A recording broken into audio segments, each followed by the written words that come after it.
Dear ladies and gentlemen, I feel very honored to participate in a very important conference, and I feel very sorry they can participate offline.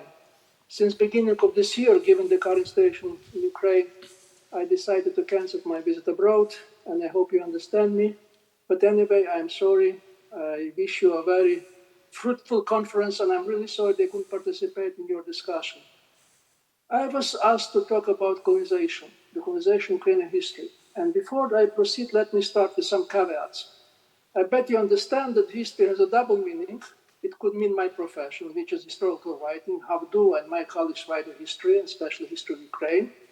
But also it also means the history as it is, as eigentlich gewesen war, as a professional historian used to say, or res gest. I mean as a process, as the thing that happened. So in my discussion, I would focus mostly on the second dimension, which I'll be talking about real history.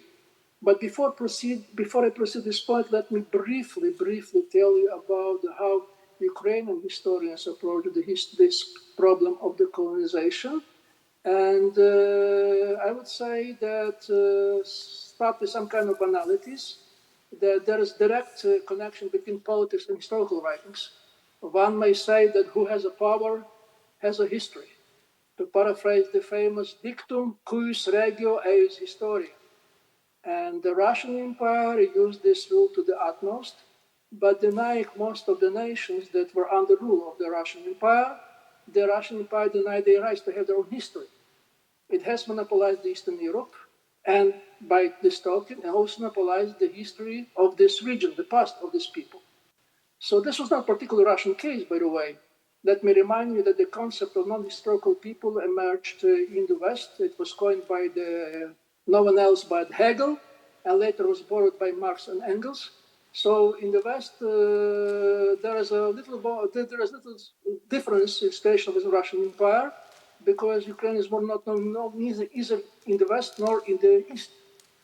And this situation was further exacerbated by the fact that most professors of the Eastern Europe in Western academia were Russian emigrants who flee from Bolsheviks.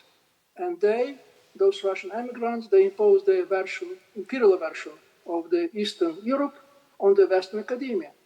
And the result is that nowadays, in the most North American or European university, if there is any center of Eastern Europe, this is mostly centers for the Russian history and Russian literature, and this is reality we have to face.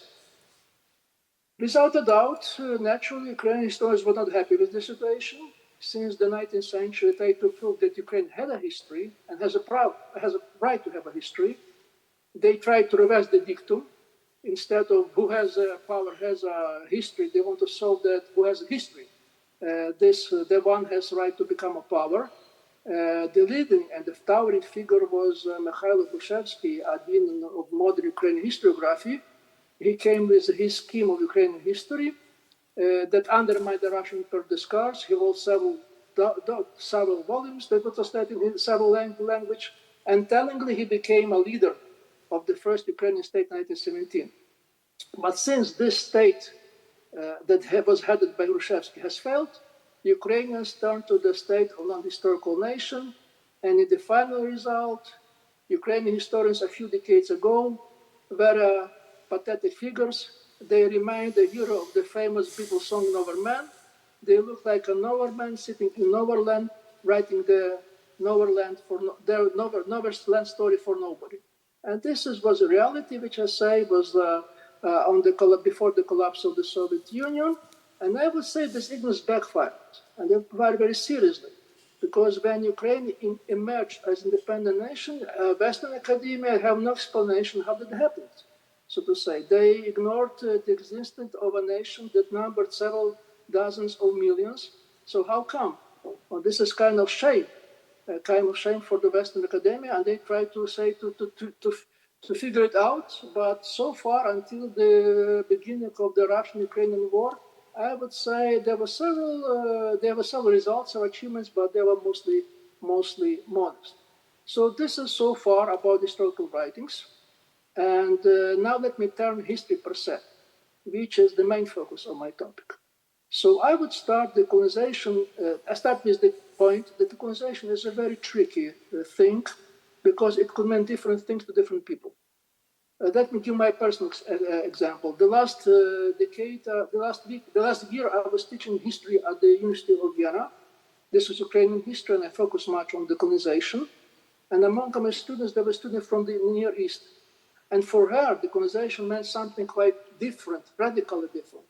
Because mostly for them, decolonization was mean the kind of the right to have history of these non-Western people against the Western-dominated discourse.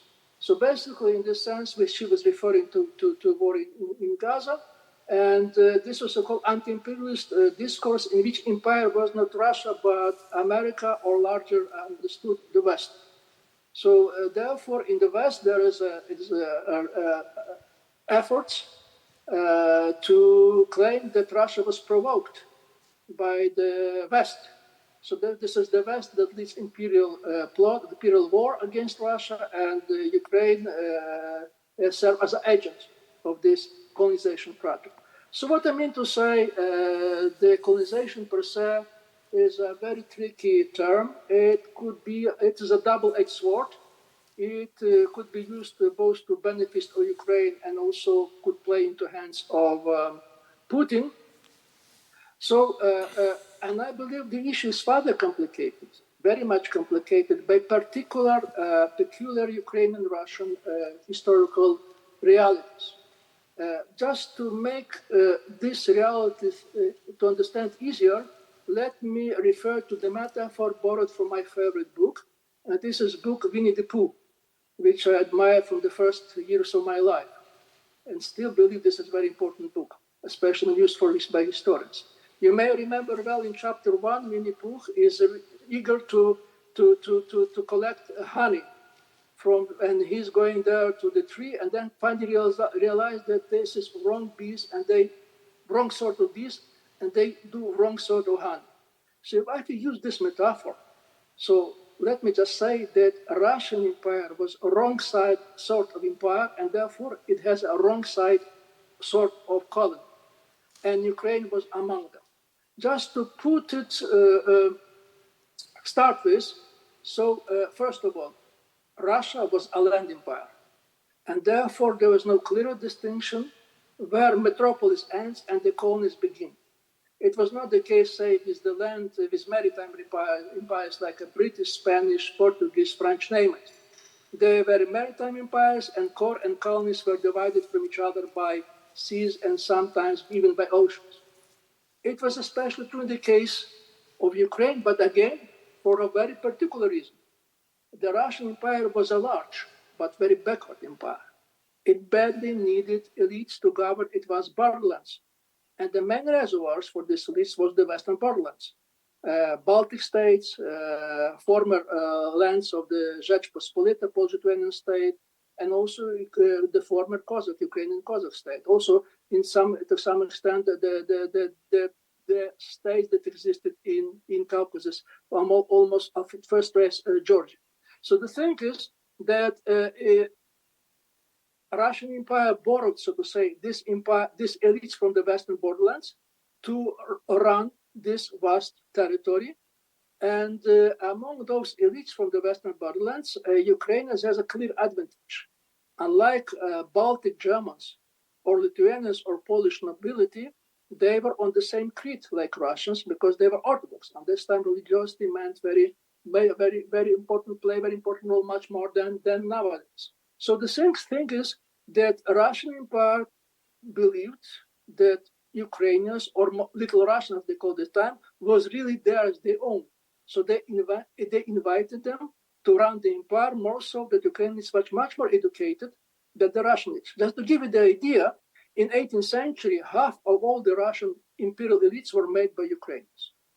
And in 19th century, it was hardly to trace them because they were assimilated. But even nowadays, if you read biographies of Chekhov, Mayakovsky, or Akhmetova, you could come upon the fact that they have also ethnic origin. So I would say the situation has been repeated in the last decades of the Soviet Union since the death of Stalin, because the last three rulers, Khrushchev, Brezhnev, and Gorbachev, they were either from Ukraine or related to Ukrainian elites. and they promoted Ukraine to special status within the Soviet Union. Ironically, there is a diary which I recently read, diary of a Russian local communist leader. He complained about the Ukrainian yoke in Moscow. It means communist yoke. And he said it was much harder and much worse than the Mongol yoke, because basically Ukrainians made ostensibly some kind of a clan, and they would allow anybody outside this clan enter this power. So in a sense, what was the Soviet elite about the last decades of the Soviet Union was very much Ukrainian elites. So this is a situation which is very hard to imagine or to fathom in case of British or Portuguese Empire.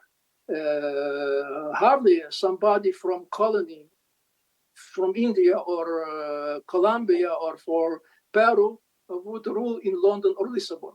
So this is exactly gives you complexity of Ukrainian case. To put it briefly, Ukraine very like Scots in the British case. Very much like Scots was building the British Empire because they believe this is their empire and they have clear advantage within this empire. So in the same style, Ukrainians were doing the same. They were building Russian empire because they believe this is Orthodox empire that raised to superpower, and they have a prestigious place in this empire. So they've invested so much efforts in this building of this empire. But here is irony. Ukrainians started like Scots, but they finished like Irish. They were very good in building the empire, but also very effective in the destruction of this empire. So they were both builders and destroyers. So why is that? Why we have this kind of very peculiar situation? I would say that the Ukrainian success had a price. And the price was that the Ukrainians have to give up their national identity. They were Ukrainian by origins, by Russian by their choice. They are from Ukraine, but not of Ukraine. The imperial choice was too hard to swallow. First, those who stayed behind and didn't rush for imperial service in the capital, be it in St. Petersburg, Leningrad, or Moscow, they were marginalized in their own homelands, and they were put from the power. And secondly, Russian Empire did everything to relegate Ukrainians to a status of an ethnic group, which means Ukrainians should be like Yakuts, Chukcha, Tuva, and other people in Eastern borderlands, which means they shouldn't have the national aspiration to become a separate nation. It is their rights to have a high culture and have a political rights. So let me just remind you that Russia imperial power has banned Ukrainian language twice for public use, which is kind of extreme case because you don't have that any language was banned twice. And even so, in the Soviet Union, the language was not forbidden, but Soviet Union did everything to relegate Ukrainian language to the status of the, so to say, dialect. There was anecdotal text cases that in the Soviet Union under Khrushchev and Brezhnev time, the textbooks in the Russian language was called native language for Ukrainians, while Ukrainian was referred just as another language. And there was a saying in the Kyiv, the capital of the Soviet Ukraine, that in Kyiv only writers and janitors spoke Ukrainian because this is their profession, and janitors because they are the lowest status. So I would say this gives you the idea of this kind of discrepancy, this kind of problems that Ukrainian integration Russian Empire has. They were huge, and also I would just have to emphasize that Ukrainian identity was larger than language, and in this sense Ukrainian is also very similar to Irish case, very much like Irish has forgotten their language, but still they preserved a feeling their distinction. The same was with Ukraine. Even so many spoke Russian language, that they have historical memory which remind them that they used to be part of another nation. My claim is, and this is a claim that has been made by the Ukrainian historiography, both in 19th century and 20th century, that the main difference between Ukraine and Russia is not in language, unlike it was in the Lithuanian case or Polish case. The main difference between Ukrainian and Russians is the political traditions, very much like in case of Polish Lithuanians as well, in a sense that Ukrainians has a very strong tendency tendencies, historical tendencies, and also historical memory of these tendencies of self-organization and civil society.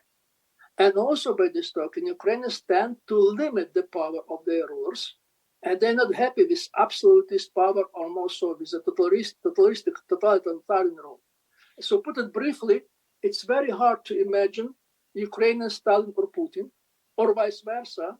It's very hard to imagine a developed, dynamic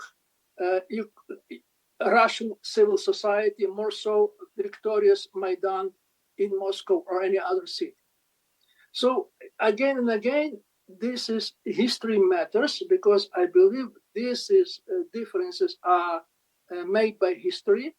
And we used to think and used to see Ukrainian history mostly in the shadow of Russian history, which I would say is aberration, is a large mistake. Because the truth is that most of this history, Ukraine was outside of Russia, and mostly it, at least in the early modern time, the Polish factor was much more important and much more powerful than Russian factor. Russian factor in the Ukrainian case is relatively modern, starts with the 18th century. So in this sense, Polish factor much older, which starts with the 14th century. So for a longer time, Ukraine was under the Polish impact, and say the main language spoken in Kiev was not Ukrainian or not Russian in the 19th century, but Polish, because Polish nobility was the numerous group in Ukraine until this World War I. So this is not Polish factor per se. As Ukrainian historians say, it's the West that came in Ukraine in Polish dress. So Polish factor was a kind of short name or synonym for the Western impact. And what is the Western impact was a particular Western formula, which is invented there and nobody else in the world, and later extended to the other part of the world, to the rest. And this formula means limitations of ruler. The idea of the rule of law, idea organized society, institution that couldn't control the power, not to make it absolute. Historically, it was explained by the fact that Ukraine as a state emerged as a result of Ukrainian rebellion of Ukrainian Cossack against the Polish state, Rzeczpospolita, which was basically was Polish-Lithuanian state and in the name. So the thing is, even so, Cossacks rebelled against the Polish state, Lithuanian Polish state, they emulated its structures. And the main feature of this structure of the Lithuanian Polish state is exactly the power of the monarch was strictly limited, was restricted by nobility, and there was a slogan, nobility, nothing about us without us. And even so, as again, as a Cossack rebels against the Polish state, they emulated this idea of limited power, and especially the slogan, nothing about us without us. And this slogan, this idea was later articulated in 19th century literature, Ukrainian literature, most famously by Ukrainian writer Taras Shevchenko. It was in the 20th century, especially in territories was beyond the Russian and Soviet rule, especially in the Western Ukraine, which is first under Polish rule and then Austrian rule. So in a sense, it makes a very strongly rooted in historical memory, and later also imposed, strengthened by the Soviet regime, particularly with the trauma of the Holodomor, which makes Ukrainians think that they are very much different from Russia, not that different because they have to suffer of this difference. So let me just come to some kind of conclusion. We have a very paradoxical case when Ukraine was both a colony and was not a colony. It depends on whom we are talking. Those who are made career in imperial center, for them, Ukraine was a center. And it was also viewed from the imperial center per se, by people like Brezhnev or Gorbachev. And vice versa, those who deny, do not accept this kind of option, imperial option. For them, Ukraine was a colony, and they have many arguments, and very sound arguments, and not just arguments, but their practices, probably the best tragically epitomized by the Ukrainian family Holodomor, because the behavior of the Stalin and the Soviet imperial power toward Ukraine was typically of colony. Let me just remind you about the Irish famine in the Great Britain Empire 1847. There are some kind of similarities here. So this is issue that we have Ukrainians overrepresented both in power and in position, and this very paradoxical situation. We have more or less similar situation with the Jews. They also helped to build this empire, and they were actively destroying this empire. And then to make this thing even further complicated, this also affects Russians as well. There is a very good comparative study of emergence of nations in Eastern Europe in 16th, 18th century. And the main conclusion of the study that more or less each of these nations, this region, be it Polish, Lithuanian, Jewish, or Ukrainian, or Russian, they emerged more or less simultaneously, sometimes in 16th, 17th century. But there is a difference, and this relates to Russian case.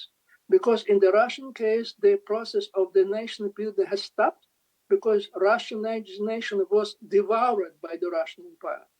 And it is a kind of very paradoxical situation because Russia per se is also colonized. And let me just remind you the famous book by the Russian historian who nowadays resides in the West, Atkin, who says basically that we have a case of so-called inner colonization, which was case of Russia. Let me just tell you that in a sense, Russian Empire was empire without the ethnic core, because ethnic core was strongly underrepresented. It was devoured by the Russian imperial center. So why I'm saying that? I believe this is very important. You want to understand how Ukraine emerged and nowadays Ukrainian-Russian war. Because in my understanding, Soviet Union has disintegrated not just because of the national movements on the peripheries. Above all, it has been destroyed by a rivalry in the center between Gorbachev as a president of the Soviet Union and Russia as a president of Russia. In a sense, it was rebellion of Russia against the Soviet Union, and to a large extent, it was Yeltsin and his team who started this disintegration of the empire, because Russian nation was devoured by the Russian empire. This process has been stopped and reversed because since even for the final day of Yeltsin, but especially since the coming of power Putin, this process has been reversed, and nowadays Russia wants to return to status of empire. And let me just at the very end refer to a very specific episode. We know this episode from the Alexander Tsipkov, former advisor of Gorbachev. He said that in the 1991, few months before the disintegration of the Soviet Union, Yeltsin and his milieu had a discussion about what to do with Ukraine. So after long deliberation, they come to a conclusion that they would let Ukraine go, but on condition. They didn't believe that Ukraine is feasible nation, that Ukraine could make a working state, that sooner or later this, what they call Ukraine experiment, has failed and collapsed, and then Ukraine would return to Russia, but this time on its knees and begging to be accepted back. So this is something very important because we are talking not about a Russian communist.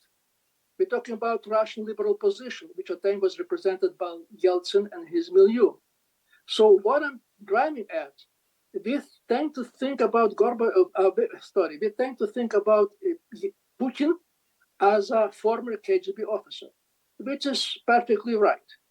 But the thing is that he started his political career exactly in milieu of Yeltsin, to be more precise, in the milieu of the Sobchak, who was the second leader of this milieu,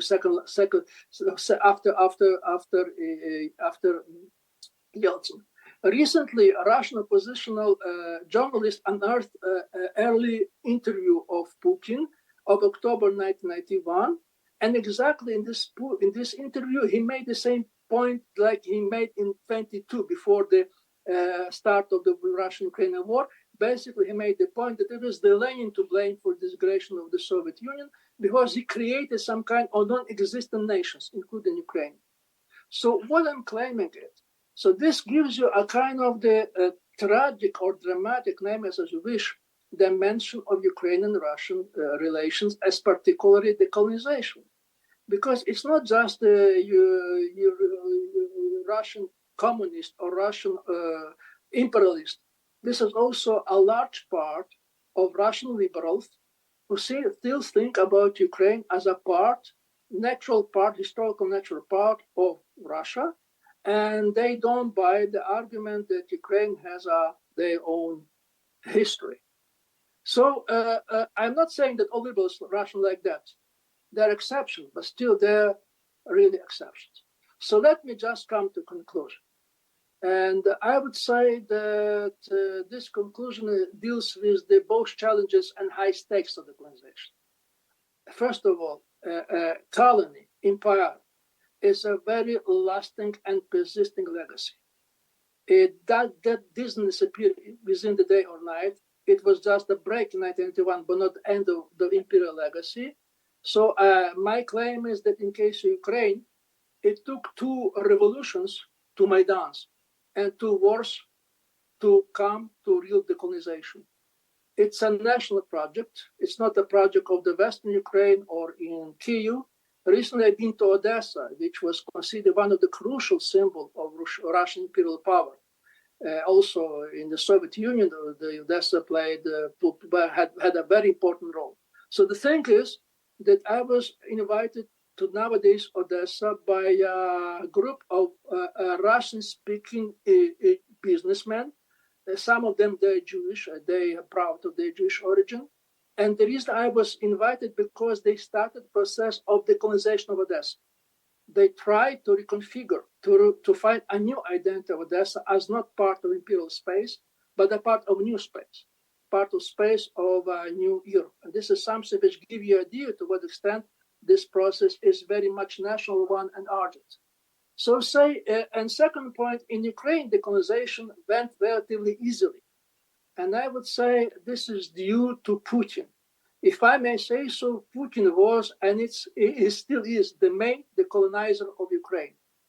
His politics backfired, and instead keeping Ukraine closer to Russian orbit, he just increased the distance to the extent that more and more people nowadays even don't dream to be as a part of this renewed Russian empire. This is, for them, it's worst nightmare. So, but there is 2 other aspects, which I believe is even much more important here in this case. Even so, I would say what is more important that Ukraine to win a victory in this war, but still, we're talking about the larger repercussions. First of all, Ukrainians nowadays stand in the forefront of decolonization throughout all the former Soviet Union, with the exception of Baltic states. This is my claim. Imagine what will happen if Ukraine wins, or when Ukraine wins, what will happen with Belarus, Moldavia, other states, especially also non-Russian people within the Russian empire. There's a very nice young lady, a very talented lady. She is a historian of Cossack origin. Her name Botakos Kazanbekova. She works now in the University of Basel. And she made this point persistently, that what happened in Ukraine, this would have a large impact of the colonization of other republics, former republics of Soviet Union, also all the groups in the place. And the last but not least, paradoxically, it also may give a start for decolonization of Russians themselves, because Russians are still decolonized by their empire. But to do this, to achieve the goal, Russia has to lose the war. So this is entry ticket for decolonization. This is defeat of Russia or Putin regime is the open ticket, the ticket not just for Ukrainians, not just for non-Russians, but Russians themselves, because given the peculiarity of the Russian history and the specific persistence of the Russian imperial pattern. So if I may end with the quotation, with a quote, famous one, by the former German president Weizsäcker on the 40th anniversary of the Second War. He has a speech, and he claimed that the best thing that could ever happen to Germany is that it lost the war. So my claim is that the best thing that could happen to Russia, and also for the colonization of this whole space, is to Russia to lose this war. So in a sense, it's very important initiative of yours that you are initiating discussion on decolonization. I believe intellectuals, public figure, politicals, has very something to do, has very strong impact on decolonization. But still, I would claim that the main result of decolonization, the main fact of election, is now result on the Russian-Ukrainian front by Ukrainian army. So this is my final point, and what should I say? That also just to thank you for this invitation, and I don't believe that you have to be reminded of centrality of Ukraine in this case, and I thank you so much, therefore, for your support and resistance. It's very much appreciated here. Thank you so much.